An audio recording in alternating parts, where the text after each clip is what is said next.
What's up guys, it's Scott and... Hey Scott, what's going on? Not much, doing a video on cup and string telephones. Do you want to help?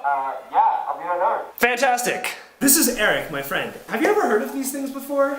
I called you on one this morning. Well, I've heard about these since I was a kid. I never thought that they were real, but they actually work. How's it work? There's actually some really cool physics involved with these. You want to check it out? Totally, yeah. Let's do it. Let's do it. Sound travels via pressure waves. In order for a pressure wave to travel, though, it needs a medium.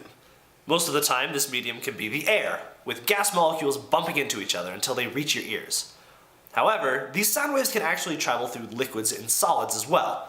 In fact, they travel through these substances much better than they travel through air, since the molecules in the liquids and solids are closer to one another. With a string telephone, as you speak into the cup, the air vibrates the bottom, which pulls the string back and forth, transferring the sound waves until it reaches the other cup's base, which then causes the air inside the second cup to vibrate with the same sounds created in the first. This does require the string to be taut though. Without that, the sound waves just dissipate without effect into the air around. So this is a really easy experiment that you can do yourself at home. What if you don't have these materials? You can use something like a tin can or fishing wire. There's tons of different materials and they might have different results too. Awesome. I want to go do that right now. Fantastic. Thanks for coming. Good to see you, Scott. Bam.